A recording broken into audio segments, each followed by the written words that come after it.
Halo semua. Apa kabar untuk hari ini? Semoga harimu selalu menyenangkan ya bro. Selamat datang di channel YouTube saya. Tolong dibantu subscribe, like dan share ya, supaya saya terus semangat bikin kontennya. Wakakakak. Soal 4 chapter 533 chapter 533 pria berambut hitam bermata emas itu adalah sepasang mata emas yang mendarat di Lan Xuanyu. Lan Xuanyu merasa seolah-olah dia tidak punya tempat untuk bersembunyi di depan mata itu. Tetapi juga pada saat inilah semburan panas tiba-tiba datang dari dadanya. Setelah itu, dia bisa dengan jelas merasakan skala Dewa Naga bergerak ke atas hampir secara instan dan mencapai area di antara alisnya. Bahkan Lan Xuanyu bisa melihat lingkaran cahaya 7 warna menyebar dari skala Dewa Naga dan menutupi sekeliling, termasuk Lan Hudi. Sebuah harangan rendah datang dari permukaan danau. Sosok yang sedang berjalan segera berhenti dan cahaya keemasan di matanya menghilang tanpa jejak. Tanpa cahaya keemasan yang menakutkan itu, Lan Xuanyu akhirnya bisa melihat penampilan orang itu. Itu adalah pria parubaya dengan penampilan yang tampan dan tegas. Tingginya sekitar 2 meter dan bahunya lebar. Dia mengenakan jubah hitam dengan pola emas di atasnya. Di tengah rambut hitamnya ada sehelai rambut emas, membuatnya terlihat sangat aneh. Setelah pencabutan pandangannya, cahaya di sekitarnya kembali normal. Lan Xuanyu tidak bisa melihat matanya dengan jelas dari jauh, tetapi pada saat berikutnya, sosok hitam itu muncul di hadapannya. Tepat setelah itu, Lan Xuanyu merasa seolah-olah udara di sekitarnya telah membeku dan dia tidak bisa bergerak sama sekali, bahkan tidak mengeluarkan suara. Pria berbaju hitam itu mengangkat tangan kanannya dan meletakkannya dengan lembut di dada Lan Xuanyu. Dia tidak merasakan sesuatu yang istimewa, setidaknya tidak dalam persepsi Lan Xuanyu. Seolah-olah tidak ada yang terjadi. Namun, dia bisa melihat kegembiraan di mata emas muda pria itu. Sudut mulutnya sedikit bergetar. Itu benar, aku tidak salah lihat. Ini benar-benar, itu benar-benar. Saya tidak mengharapkannya, saya benar-benar tidak mengharapkannya. Dia jelas gelisah. Ayah, apa yang kamu bicarakan? Lan Hudi memiringkan kepalanya dan bertanya pada pria berbaju hitam itu. Pria berbaju hitam menggelengkan kepalanya dengan lembut dan Lan Xuanyu merasakan seluruh tubuhnya rileks seolah-olah semuanya telah kembali normal. Ekspresi pria berbaju hitam itu menjadi lebih lembut. Bagaimana dengan orang tuamu? Mendengar pertanyaannya, Lan Xuanyu menjawab secara naluriah, bagus sekali. Pria berbaju hitam itu sedikit gemetar. Mereka semua ada di sini. Apakah mereka baik-baik saja? Lan Xuanyu mengerutkan alisnya. Apakah kamu mengenal ayah dan ibuku? Dia tidak menyangka bahwa orang tuanya, yang sedang meneliti binatang jiwa, akan benar-benar mengenal binatang besar. Orang di hadapannya ini tidak diragukan lagi adalah binatang hebat, yang bisa berubah menjadi manusia. Tentu saja. Pria berbaju hitam itu mengungkapkan senyum pahit. Ayahmu yang menculik ibumu. Sebaliknya. Pada titik ini, dia tiba-tiba berhenti dan mengangguk ke arah Lan Xuanyu. Mungkin, ini adalah kehendak surga. Tepat ketika saya akan mengambil keputusan tersulit saya, kehendak surga telah membawa Anda ke sini. Ini adalah kehendak surga, itu tidak meninggalkan kita binatang jiwa. Lan Xuanyu menatapnya dengan bingung. Maksud kamu apa? Meskipun dia sangat cerdas, dia tidak mengerti arti di balik pidato yang kacau ini. Pria berbaju hitam itu berkata dengan lembut, kamu akan tahu kapan saatnya tiba. Hudi, kirim dia kembali. Ayah, apakah itu? Lan Hudi mengangkat kepalanya dan menatap ayahnya dengan ragu. Itu saja. Anda dapat membawanya ke tempat Anda untuk melihat dan menemaninya kembali besok. Setelah mengatakan itu, pria berbaju hitam itu mengangguk ke arah Lan Xuanyu. Dengan sekejap, dia sudah berada di tengah danau dan menghilang tanpa suara. Apakah kamu mengerti apa yang ayahku katakan? Lan Hudi memandang Lan Xuanyu dan bertanya dengan ragu. Lan Xuanyu menggelengkan kepalanya. Aku tidak mengerti. Mengapa matamu berubah menjadi ungu? Lan Hudi berkata, karena lingkungan di sini. Ayah telah mengubah tempat ini menjadi tempat yang paling cocok untuk kita budidayakan. Di sini, kekuatan kita sangat cocok untuk kultivasi. Saya punya tempat lain yang cocok untuk berkultivasi. Di setiap tempat saya akan berkultivasi untuk jangka waktu tertentu. Ayo pergi, aku akan membawamu ke rumahku untuk melihatnya. Dengan mengatakan itu, Lan Xuanyu ditempatkan di punggungnya lagi. Lan Hudi memandang danau dengan enggan dan tiba-tiba melompat, berlari melintasi hutan. Kata-kata pria berbaju hitam itu melekat di benak Lan Xuanyu. Satu-satunya informasi berguna yang dia dapatkan dari kata-katanya adalah bahwa orang ini harus mengenal orang tuanya. Itu saja. Selain itu, sepertinya tidak ada arti lain. Tapi dari kelihatannya, pria berbaju hitam itu sepertinya mengerti sesuatu, tapi apa itu? Dunia orang dewasa benar-benar agak sulit dimengerti. Lan Xuanyu merasa kecerdasannya tidak cukup. Tepat pada saat ini, jalan di depan tiba-tiba terbuka dan cahaya menjadi lebih kuat, menyebabkan Lan Xuanyu, yang tenggelam dalam pikirannya, melihat ke depan tanpa sadar. Dia terkejut menemukan bahwa pemandangan di depannya telah benar-benar berubah. Itu adalah danau lain. Selanjutnya, dia menyadari bahwa Lan Hudi bergerak cepat di sepanjang danau. Lokasi mereka saat ini sepertinya terhubung dengan air danau dari sebelumnya. Kedua danau itu hanya dihubungkan oleh sungai kecil yang lebarnya kurang dari 10 meter. Tapi anehnya semua pohon di sekitar danau dicat hitam. Tetapi pada saat ini, ketika mereka melihat danau lain, hal pertama yang mereka rasakan adalah segala sesuatu di sekitar mereka menyala. Itu benar, itu cerah. Ini karena semua pohon dan tanaman di sekitar danau hijau giok ini berwarna emas, sangat berbeda dengan warna hitam. Emas. Itu benar-benar emas. Dan itu adalah emas yang dipenuhi dengan sinar matahari. Lan Hudi berhenti di tengah jalan. Lan Xuanyu sekali lagi ditarik ke bawah olehnya. Pada saat ini, Lan Xuanyu menyadari bahwa bulu Lan Hudi ditutupi dengan warna emas samar, yang sangat aneh. Ketika dia menatap matanya, dia menyadari bahwa warna matanya telah berubah menjadi warna emas samar, dan auranya telah berubah dari gelap dan suram menjadi penuh sinar matahari. Auranya benar-benar berubah seiring dengan lokasinya. Sebenarnya ada binatang jiwa yang aneh. Tidak hanya dia aneh, tetapi tempat ini juga sangat aneh. Kedua danau itu tampak berbeda warnanya, tetapi perbedaan warna itu disebabkan oleh perbedaan warna pepohonan di sekitarnya. Mereka berdua dipenuhi dengan energi kehidupan yang padat, tetapi sepertinya ada sesuatu yang berbeda di antara mereka. Pepohonan di kedua sisi juga berwarna hitam dan emas dengan warna yang berbeda. Sepertinya mereka terhubung satu sama lain, dan itu luar biasa. Memikirkan kembali apa yang dikatakan Lan Hudi sebelumnya, Lan Xuanyu samar-samar mengerti bahwa semuanya di sini tidak seperti ini sejak awal. Itu karena binatang jiwa telah mengubah tempat ini sejak datang ke planet Elf sehingga semuanya di sini berubah. Itu terlalu aneh, tetapi energi kehidupan yang padat membuatnya merasa sangat nyaman. Dia benar-benar ingin berendam di danau dan berkultivasi.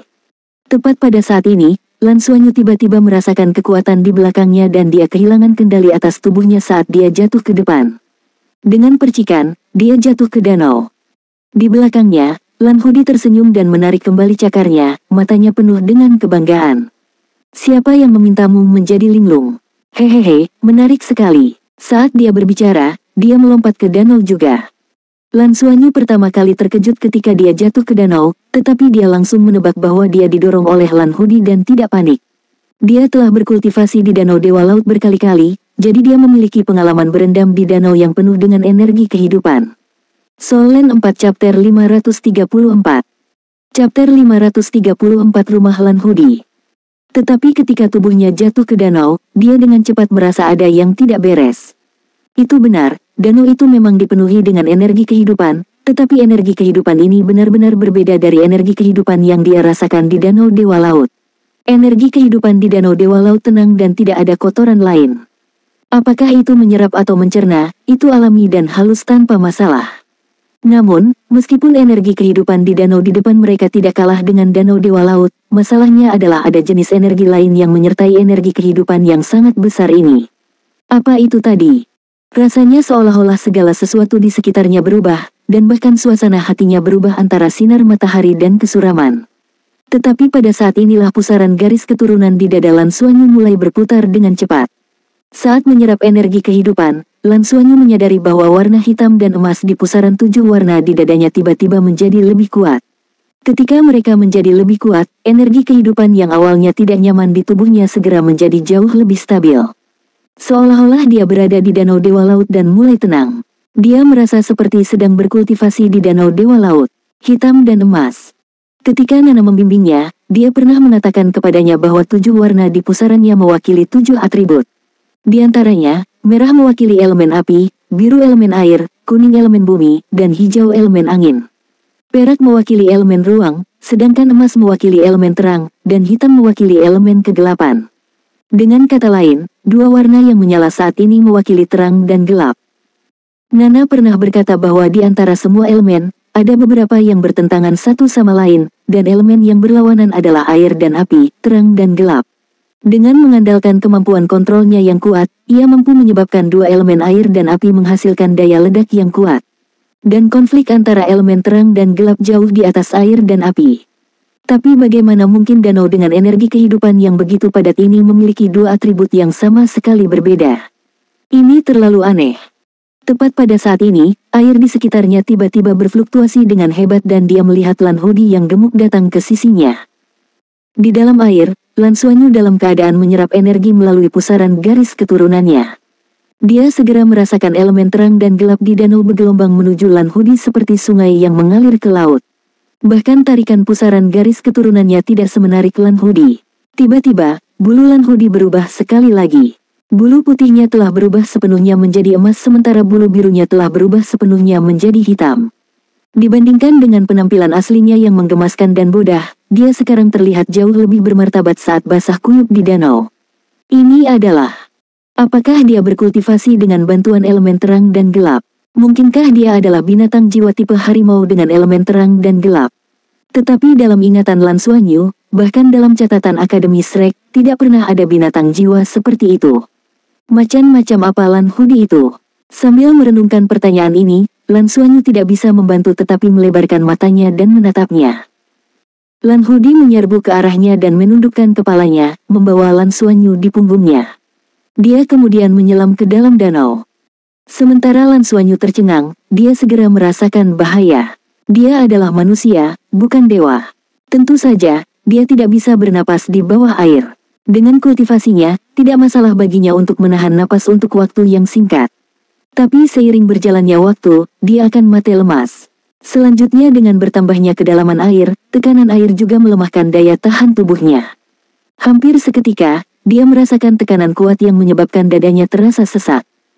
Lan Xuanyu ingin melompat dari punggung Lan Hudi dan berenang kembali untuk mengambil napas, tetapi pada saat ini, rambut panjang di punggung Lan Hudi melilit tubuhnya dan melumpuhkannya. Lan Xuanyu terkejut dan secara naluriah ingin mengaktifkan kultivasinya. Tapi dia segera tenang. Tidak semua orang bisa tetap tenang dalam situasi berbahaya. Lan Xuanyu mampu melakukannya karena ia terbiasa berpikir tenang dalam berbagai situasi ekstrim. Dia harus berterima kasih kepada gurunya Yin Tianfan dan gurunya Tang Zhenhua. Jika dia tidak bisa tetap tenang saat disiksa oleh kedua guru ini, itu akan menjadi lebih buruk. Oleh karena itu, saat dia tenang, pikiran pertama Lan Xuanyu adalah bahwa dia bukan tandingan Lan Hudi. Dengan kata lain, jika dia benar-benar ingin menyakitinya, tidak ada yang bisa dia lakukan. Tidak ada gunanya berjuang. Selain itu, dia seharusnya tidak ingin menyakitinya. Setelah memikirkan dua poin ini, dia secara alami berhenti berjuang. Sebaliknya, dia bekerja keras untuk mengaktifkan pusaran garis keturunannya. Sambil menyerap energi kehidupan di luar, dia menyesuaikan napas internalnya dan mencoba yang terbaik untuk menahan napas untuk jangka waktu yang lebih lama. Lan Hudi terus menyelam. Tepat ketika kesadaran Lan Xuanyu mulai kabur dan dadanya terasa seperti akan meledak, Lan Hudi tiba-tiba menyerbu ke depan, melewati sepetak rumput air dan memasuki gua bawah air. Beberapa detik kemudian, dengan percikan, dia membawa Lan Xuanyu keluar dari air dan masuk ke gua bawah air yang cerah dan kering. Hufet, huf, huf. Lan Xuanyu tiba-tiba merasakan keberadaan udara dan langsung tersentak. Dia merasa seluruh tubuhnya dalam keadaan buruk. Dia mengisap udara dengan rakus dan sesak di dadanya berangsur-angsur mereda. Setelah waktu yang lama, dia akhirnya menarik napas dan jatuh ke tanah, tak bisa berkata apa-apa saat menatap Lan Hudi. Kakak, maafkan aku. Saya lupa bahwa Anda tidak bisa bernapas di bawah air. Aku tidak melakukannya dengan sengaja. Suara lembut Lan Hudi bergema, tetapi Lan Xuanyu tidak bisa mendengar permintaan maaf dalam suaranya. Saat napasnya berangsur-angsur stabil, dia bisa mengamati sekelilingnya. Ini adalah gua yang sangat besar dan berukuran ratusan meter persegi. Sekitarnya dipenuhi dengan batu-batu aneh, tapi anehnya, setengah dari batu-batu ini berwarna hitam sedangkan setengah lainnya berwarna emas. Di tengah gua, ada sepotong besar kristal hijau giok. Itu kristal kehidupan. Bukankah ini terlalu besar? Lan Xuanyu tidak tahu harus berkata apa saat dia melihat tumpukan kristal kehidupan yang seukuran batu giling. Satu-satunya hal yang dia yakini adalah bahwa mungkin tidak ada begitu banyak kristal kehidupan di Danau Dewa Laut. Setidaknya, jumlah mereka tidak sebanyak itu. Oleh karena itu, jumlah energi kehidupan di dalam gua bisa dibayangkan. Itu adalah energi kehidupan yang begitu kental sehingga terasa kental. Apa? Tempat apa ini? Dia akhirnya bisa berbicara. Rumah saya, Lan Hudi berkata dengan polos. Keluargamu benar-benar diberkati oleh surga. Lan Xuanyu tidak bisa membantu tetapi berseru. Orang hanya bisa membayangkan efek berkultivasi di lingkungan seperti itu. Konsentrasi energi kehidupan, elemen cahaya, dan elemen kegelapan di sini sangat menakutkan. Lan Xuanyu sekarang secara kasar memahami dua atribut terang dan gelap di Lan Hudi. Dengan tambahan energi kehidupan ini, siapapun dengan atribut atau binatang jiwa yang serupa akan dapat berkultivasi dengan hasil 2 kali lipat dan setengah usaha. Ayah secara khusus menyiapkan tempat ini untukku. Dia meminta saya untuk membawa Anda ke sini untuk berkultivasi. Cobalah, aku akan mengirimmu kembali besok pagi. Lan Hudi tersenyum. Solen 4 chapter 535. Chapter 535 mengkonsumsi buah kaisar. Baik, Lan Xuanyu setuju tanpa ragu-ragu. Meskipun garis keturunannya tidak hanya berisi cahaya dan kegelapan, cincin jiwanya saat ini memungkinkan untuk mengontrol elemen air, api, dan angin. Tempat ini pasti cocok dengannya. Ini jelas jauh lebih efektif daripada berkultivasi di Danau Dewa Laut. Berkultivasi di Danau Dewa Laut selama 1 jam membutuhkan 3 lambang kuning. Tempat ini gratis. Dia benar-benar tidak ingin membuang waktu. Dia segera duduk bersila dan mengedarkan kekuatan jiwa dan kekuatan garis keturunannya. Meskipun dia sangat menghargai kesempatan ini, Lan Xuanyu tidak menyerap energi di sekitarnya dengan sekuat tenaga. Sebaliknya, ia mencoba menyerap energi melalui bimbingan garis keturunannya. Dengan pengalamannya berkultivasi di Danau Dewa Laut, dia tahu bahwa pusaran garis keturunannya adalah alat terbaik untuk mengubah energi kehidupan menjadi energinya sendiri. Energi kehidupan di sini memiliki atribut kegelapan dan cahaya. Selama proses penyerapan, Lan Xuanyu secara bertahap menemukan misteri tempat ini. Tidak ada keraguan bahwa kegelapan dan cahaya adalah dua atribut yang berlawanan dan kuat.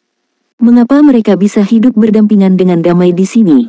Garis keturunan emas dan perak Lan Xuanyu dipertahankan oleh Nana melalui pusaran garis keturunan dan gaya sentrifugalnya untuk mencegah keduanya saling menyentuh.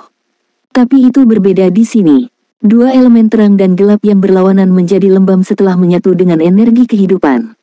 Sederhananya, energi kehidupan telah berubah menjadi keberadaan seperti lautan, dengan dua elemen kegelapan dan ruang yang menghiasi di dalamnya. Setiap elemen kegelapan dan cahaya dikelilingi oleh banyak elemen kehidupan, mengisolasi mereka dan tidak menyentuhnya. Pada saat yang sama, mereka jelas terpisah. Hanya selama proses kultivasi, ketika energi kehidupan diserap, elemen terang dan gelap ini akan terungkap. Jika itu orang lain, mereka pasti tidak akan bisa berkultivasi di sini. Elemen terang dan gelap yang terekspos kemungkinan besar akan menyebabkan insiden mengerikan karena kontak tersebut. Namun, inti dari pusaran garis keturunan Lan Xuanyu memiliki dua atribut ini, terang dan gelap. Oleh karena itu, ketika dia berkultivasi di sini, garis keturunan emas dan peraknya tidak terlalu terpengaruh dan hanya menyerap energi kehidupan untuk memperkuat dirinya sendiri. Elemen terang dan gelap diserap oleh energi 7 warna di inti pusaran garis keturunannya, sehingga memperkuat area ini. Di masa lalu, ketika dia berkultivasi, Lan Xuanyu juga telah menyerap elemen-elemen lain di udara, tetapi dia tidak benar-benar merasakan seberapa besar itu bisa memperkuat inti pusaran garis keturunannya.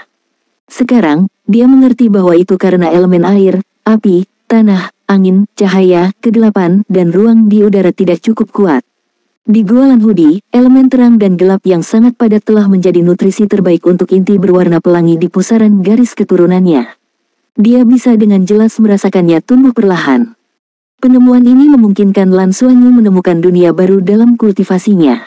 Ini tidak diragukan lagi membuktikan bahwa selama proses mengolah pusaran garis keturunannya, dia tidak hanya harus menyerap energi kehidupan untuk memperkuat kekuatan garis keturunannya, tetapi dia juga bisa menggunakan 7 elemen untuk memperkuat inti pusarannya, yang merupakan garis keturunan Dewa Naga. Dihasilkan setelah 2 garis keturunannya bergabung. Tidak ada keraguan bahwa garis keturunan 7 warna harus menjadi garis keturunan Dewa Naga sampai batas tertentu. Itu mungkin tidak cukup murni, tetapi selama itu terus menumpuk dan meningkat, garis keturunan Dewa Naganya akan menjadi lebih kaya, dan manfaat yang akan diperolehnya secara alami akan meningkat. Paling tidak, itu akan memungkinkan dia untuk mempertahankan transformasi Dewa Naganya untuk jangka waktu yang lebih lama. Dengan pemikiran itu, Lan Xuanyu tiba-tiba berhenti dan membuka matanya.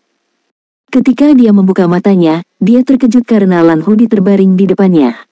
Kepala harimau raksasa itu hanya berjarak 1 ci dari tubuhnya, dan kepalanya yang berbulu dapat dijangkau. Dia berbaring di sana, dan napasnya sudah agak rata. Orang ini tidak berkultivasi sama sekali dan hanya tidur.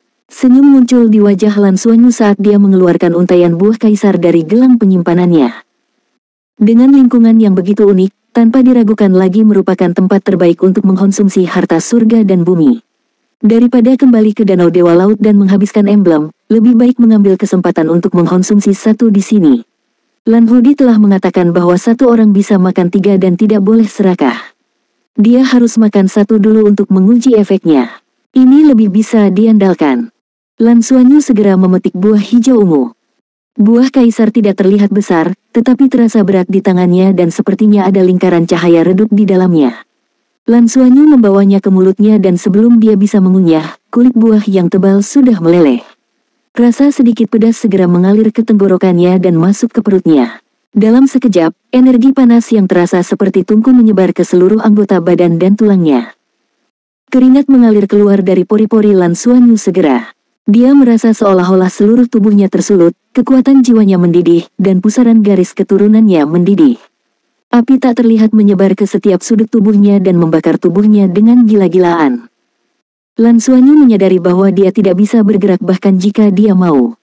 Sensasi terbakar tidak hanya di tubuhnya, tetapi bahkan laut spiritualnya sedang terbakar. Itu sepenuhnya berubah menjadi lautan api. Sungguh kekuatan obat yang kuat. Lan Xuanyu sedikit menyesalinya. Dia seharusnya bertanya pada Lan Hudi sebelum memakannya. Tetapi pada saat ini, dia hanya bisa menggertakkan giginya dan dengan paksa mengendalikan pusaran garis keturunannya untuk terus berputar dan menyerap energi kehidupan di udara. Selama proses kalsinasi, seluruh tubuh Lan Xuanyu secara bertahap merasakan sakit yang hebat seolah-olah dia meleleh. Dari luar, kulitnya benar-benar merah, tetapi orang bisa melihat lingkaran cahaya samar yang beredar di dalam tubuhnya. Energi kehidupan di udara menyatu ke arahnya seperti sungai yang mengalir ke laut. Kristal kehidupan di tengah gua menyala pada saat ini. Semua elemen kegelapan dan cahaya menjadi ganas dan bergegas menuju Lan Xuanyu. Dia membuka matanya dengan linglung dan menatap Lan Xuanyu secara naluriah. Sangat panas. Mengapa begitu panas? Dia mengangkat cakarnya dan ingin menyentuh Lan Xuanyu, tetapi dia tidak berhasil menyentuhnya pada akhirnya.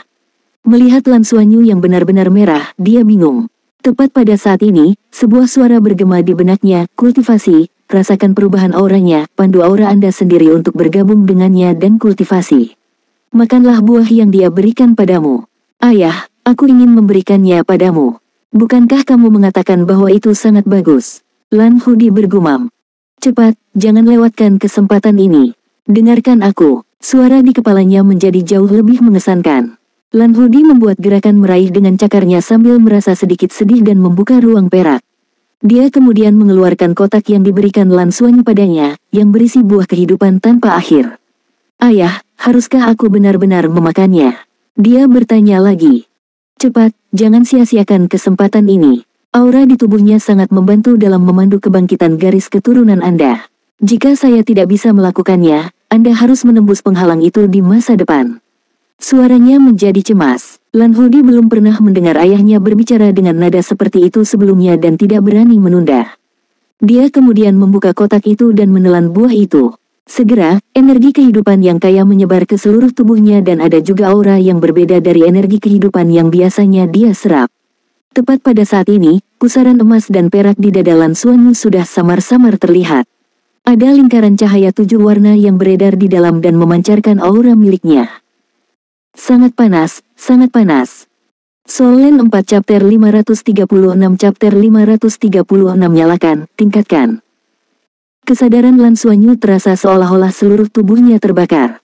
Kuncinya adalah dia menyadari bahwa meskipun laut spiritualnya juga terbakar, dia sangat berpikiran jernih saat ini dan dapat dengan jelas merasakan setiap perubahan yang terjadi pada tubuhnya. Tubuhnya tampak meleleh. Semua meridian, tulang, dan bahkan permukaan organ dalamnya menunjukkan tanda-tanda pencairan yang sangat kecil. Yang lebih menakutkan adalah sepertinya bahkan kekuatan jiwanya meleleh. Satu-satunya perbedaan adalah pusaran garis keturunannya. Di dalam pusaran garis keturunan, kekuatan garis keturunan emas dan perak terbakar, dan inti garis keturunan berwarna pelangi di tengahnya juga terbakar. Di bawah nyala api 7 warna, kecepatan transformasi kekuatan garis keturunannya jelas lebih cepat. Itu adalah transformasi dari menyerap elemen cahaya dan kegelapan untuk memperkuat garis keturunan Dewa Naga miliknya. Itu berkali-kali lebih cepat dari sebelumnya. Selama ini, garis keturunan Dewa Naganya telah meningkat dengan sangat lambat dan hanya mengalami peningkatan yang relatif besar di bawah transformasi. Tetapi bahkan sekarang, itu hanya menempati 1/1000 dari seluruh pusaran garis keturunan. Meski begitu, itu sudah cukup untuk mendukung transformasi Dewa Naga miliknya. Dan pada saat ini, dia dapat dengan jelas merasakan bahwa 1/1000 inti garis keturunan ini tumbuh, dan itu dapat dilihat dari dalam. Melihat pertumbuhannya, Lan Xuanyu merasa bahwa dia bisa menahan semua rasa sakit. Tidak mudah untuk memperkuat garis keturunan Dewa Naganya. Setiap kali dia menyerap sejumlah besar energi kehidupan di Danau Dewa Laut, jiwa dan kekuatan garis keturunannya akan menguat. Hanya kecepatan memperkuat inti garis keturunannya yang lambat. Nana pernah mengatakan kepadanya bahwa ini bukan masalah yang mendesak dan bahwa dia perlu terus meningkatkan kekuatan garis keturunannya sehingga mereka dapat bergabung secara bertahap. Sejak dia mendapatkan skala Dewa Naga itu, garis keturunan emas dan peraknya tidak lagi bertabrakan satu sama lain.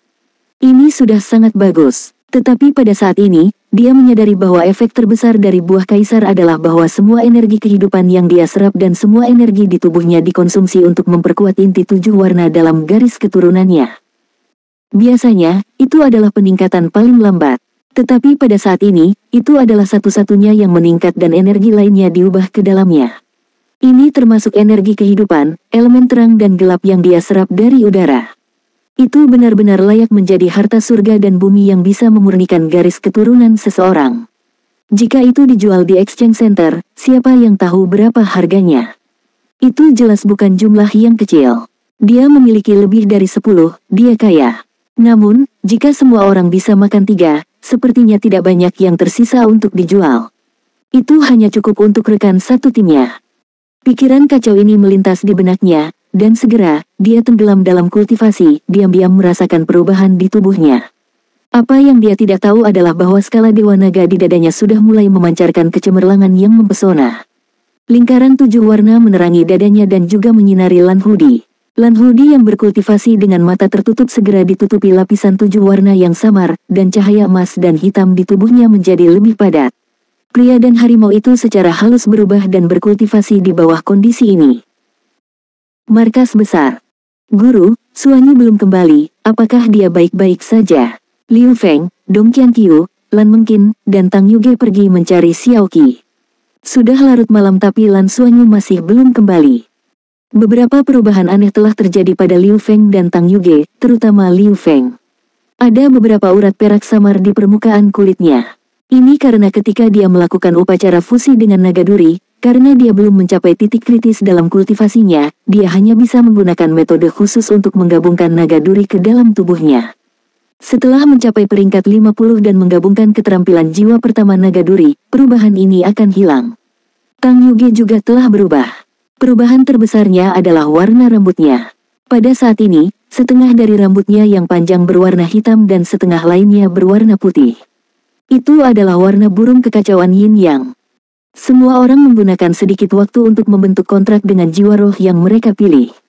Seluruh kelas tahun pertama telah mengalami transformasi lengkap. Hanya Lan Xuanyu, Lan Mengqin, Dong Qianqiu, dan Yuanan Hui Hui yang telah pergi bersama Ratu Peri yang tidak mendapatkan persetujuan dari binatang jiwa. Dari 33 siswa di kelas, 29 dari mereka mendapat persetujuan dari binatang jiwa sejati dan mengubahnya menjadi jiwa roh mereka. Ini belum pernah terjadi sebelumnya dalam ratusan tahun terakhir dari sejarah Akademi Shrek. Oleh karena itu, Xiao Qi dalam suasana hati yang sangat baik hari ini. Bahkan bisa dikatakan bahwa dia senang dan sedikit kecewa.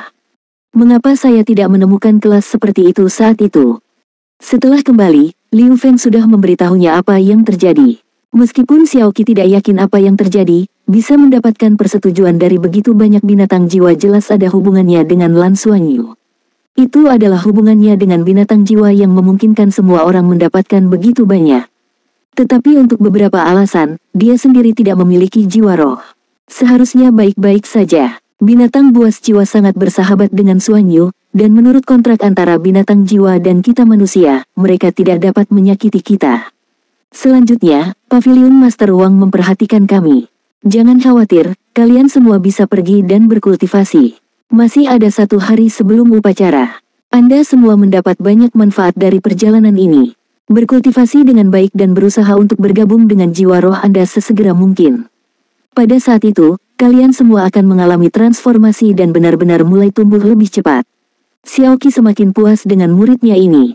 Dia bersedia bekerja keras dan berusaha lebih dari orang lain. Bakatnya juga meningkat secara eksplosif karena Lan Xuanyu dan dia telah membangunkan jiwa bela diri Raja Naga Putih. Dengan hadiah seperti itu, masa depannya tidak terbatas. Menambahkan fusi jiwa roh naga duri, itu pasti akan meningkatkan kecepatan kultivasinya dan membuatnya tumbuh lebih cepat. Memikirkan bahwa ini adalah kelasnya, Xiaoqi sangat bersemangat. Tidak ada keraguan bahwa dia akan diperlakukan lebih baik ketika dia kembali. Meskipun pertumbuhan pesat anak-anak ini tidak ada hubungannya dengan dia tetaplah guru yang bertanggung jawab. Dong Qianqiu berkata dengan cemas, tapi ini sudah sangat larut dan dia belum kembali. Bagaimanapun juga, binatang jiwa adalah binatang jiwa, Xiaoqi berkata, kalian kembali dulu, aku akan pergi mencari Paviliun Master dan melihat apa yang dia katakan. Terima kasih guru. Xiaoqi membiarkan mereka pergi sementara dia menuju kediaman Wang Tianyu. Tanpa menunggu dia mengetuk, pintu terbuka secara otomatis. Suara Wang Tianyu keluar dari dalam. Masuk. Xiaoqi dengan cepat masuk. Wang Tianyu sedang duduk di depan meja dan membaca buku yang tampak seperti beberapa catatan kuno. Dia dengan cepat membungkuk dengan hormat dan berkata, Tuan Paviliun. Tidak perlu terlalu sopan. Duduk, kata Wang Tianyu dengan tenang. Baru saat itulah Xiaoqi duduk, tetapi dia hanya duduk di setengah pantatnya. Dia kagum pada Master Paviliun ini dari lubuk hatinya. Faktanya, di seluruh Akademi Shrek, junior mana yang tidak menghormati Master Paviliun yang pemarah ini. Wang Tianyu meletakkan buku di tangannya di atas meja dan menoleh ke Xiaoqi sambil tersenyum. Ini sudah sangat larut, ada apa? Xiaoqi berkata, Lan Xuanyu belum kembali dan para siswa khawatir. Bagaimana menurutmu? Wang Tianyu melambaikan tangannya. Itu akan baik-baik saja. Raja Harimau yang membawanya pergi, dan itu bahkan mungkin menjadi kesempatan baginya. Tiger King adalah penerus yang dipilih oleh Bisgat Ditian. Itu akan diumumkan sebelum upacara kesengsaraan kali ini. Terlepas dari apakah kesusahan itu berhasil atau tidak, Dewa Binatang generasi berikutnya akan menjadi Raja Harimau ini. Xiaoqi benar-benar tidak tahu tentang ini. Tidak ada keraguan bahwa ini adalah peristiwa besar di dunia binatang jiwa. Harimau putih yang bisa berbicara bahasa manusia itu sebenarnya adalah Dewa Binatang generasi berikutnya.